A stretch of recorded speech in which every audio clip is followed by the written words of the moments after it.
I'm going to show you 3 different techniques to accomplish the marbleized concrete candle jar look. And when we're done, we're going to compare them, and then I'm going to tell you which one I think looks the most, how shall I say, marvelous. Marble technique number 1. Hi, my name is Jay Catalano. The first technique is quite simple. I'm going to use one of my pre-made white concrete candle jars and use the spray paint technique using this can of black marbleized spray paint.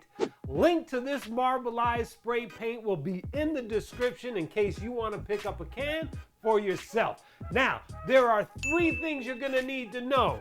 Number 1, you need a respirator. This stuff is potent.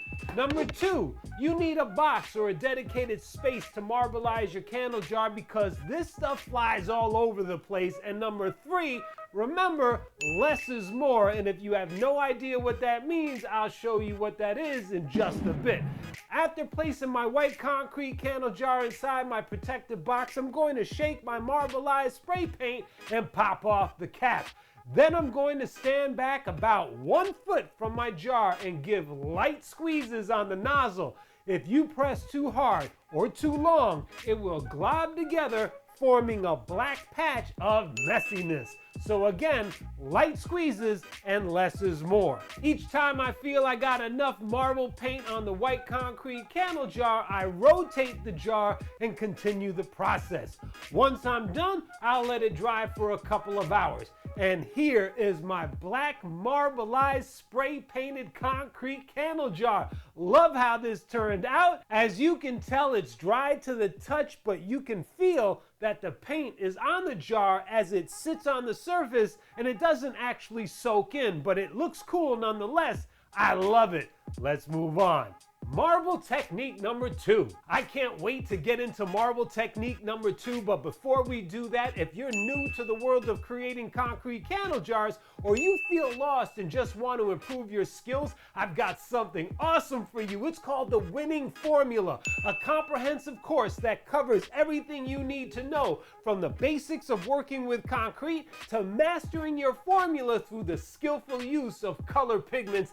This course has got you covered. It's not just about teaching you how to do something, but ensuring you understand it fully so you can confidently take action. The best part, you'll have direct access to me, which means you'll save valuable time, money, and avoid a boatload of headaches. I'm here to support you every step of the way. And in addition to all of that, inside this course, you'll discover an amazing collection of bonus resources that you won't want to miss. None of this stuff is public on my YouTube channel. These extras will take your learning experience to a whole new level and help you become a pro at making concrete candle jars. Check out the link in the description for more details and start elevating your concrete candle jar making skills today. Let's go. I'm going to add 280 grams of Cementol to a mixing bowl and then add in 5% of titanium dioxide to give it a more white look. After mixing that together, I'm going to add in 70 grams of water and stir that generously until I find a smoothie-like consistency. Then I'm going to add a few drops of acrylic paint to my mixing bowl and swirl that around a few times. Then I'm going to add the marbleized mixture to my Amazon silicone mold. As you're pouring, you will notice that at some point there won't be any black marbleized pigment coming out of your bowl. When that happens, add a few more paint drops and repeat the process.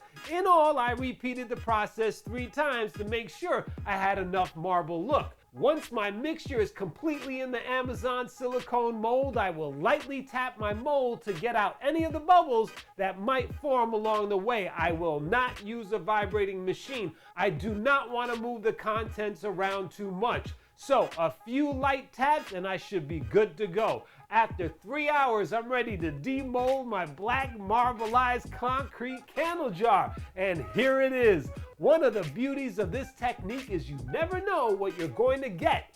I mean, I guess you could say that with all of them, but it's especially true with this technique as you can change so many variables to give it a different look. Anyway, I think this came out awesome, but let's do one more and move on. Marble technique number 3. For the last technique, I'm going to grab another white concrete candle jar from my pre-made batch along with plastic gloves, a paper towel, black pigment, acrylic paint, and a Taklon brush with a very fine point. And don't worry, links to all these products are in the description.